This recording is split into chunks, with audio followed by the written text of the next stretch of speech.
Lately I've been getting asked a lot of questions about how to maintain swim fitness without being in a pool. A lot of people have stretch cords like these and they're not really sure what to do with them, how often to use them, and in general what to do. So this video is going to give you a sample workout session, and I think it's important now to work on technique. You can't use the cords for too long because you'll blow out your shoulders, so you want to make it a purposeful session. So the two things we're going to work on today are kick and your technique. So with the kick, you want to kick from the hip, and you want to have a pretty straight leg. A lot of swimmers I see kick from the knee like this, or kick from the quad like this. And what an actual kick should be from the hip, toes pointed, turned in slightly, and just gentle back and forth like this. You can see there's not a lot of bend in the knee. So you can practice, warm up on a step like this, switch to the other side, and make sure you're going about equal distance on the upbeat and downbeat. Okay, so that's basics on the kick.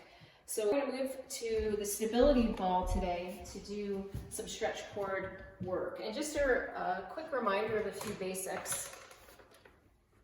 When you're doing your catch and pull,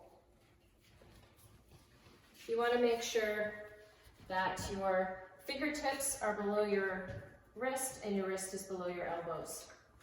So without the stability ball first, fingertips below wrist, wrist below elbow, and you want to pull straight back. And you don't want to pull too far back, just like this. You can do double arm pulls, and you can even do a full swim stroke. Okay, we're going to now move to the stability ball.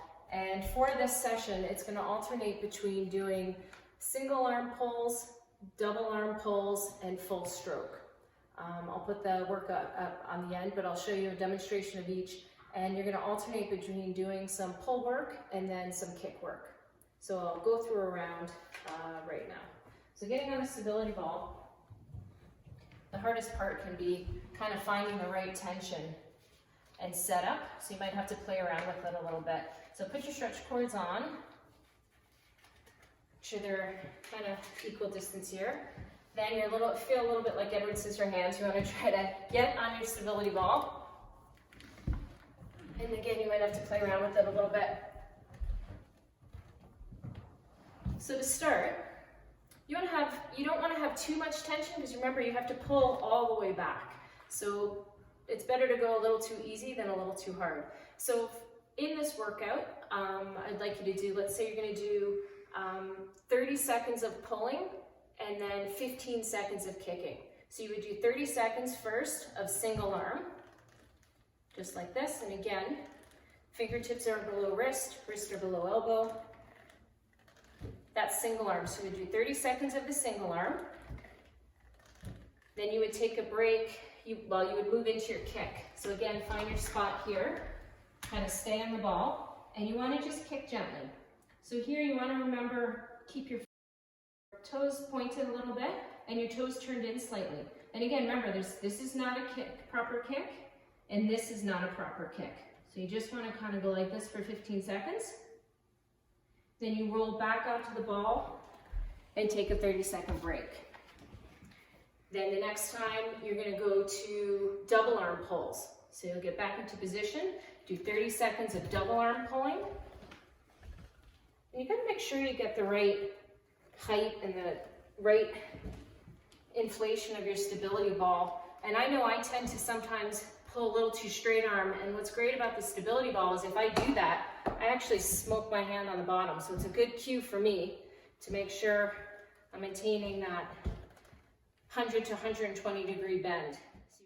This is the bend I just referenced. Here you can see Shelly Taylor-Smith has a beautiful 110 degree angle between her shoulder, elbow, and wrist. She is not pulling through straight arm. Then you'd go back into your 15 seconds of kick. And again, this feels really good on the lower back because you have the support of the ball. And then you would take a break. And then the final round would be 30 seconds of the full stroke. We'll get back into position. 30 seconds of the full stroke. And note here that there is some movement on the ball. We do rotate when we swim about 45 degrees. There's a difference between trying to swim like this, which is really hard. Notice how there's no rotation, and this, where you do have some gentle rotation. And then you would go back into your kick for 15 seconds. And one thing to note here is, normally when we swim, there is some rotation in our lower body. Here on the stability ball, there isn't. But you can still work on that relatively straight leg kick with your toes turned in. So with this workout, get off the ball, you would do your intervals of the band work. Half the amount of time would then be the kick work, and then you would take a break. And you would go through the single arm, double arm, full stroke, and then again, single arm, full stroke. And then you would cut that down. If you started at 40 seconds, then you do another round with 30 seconds, 15-second kick. And then the final round would be 20 seconds of the band work, 10-second of the kick. So that workout, which I will post at the end, ends up being about 22 minutes, and you really get to work on purposeful technique, some good intervals without blowing out your shoulders too much. So give it a try and see how you find it.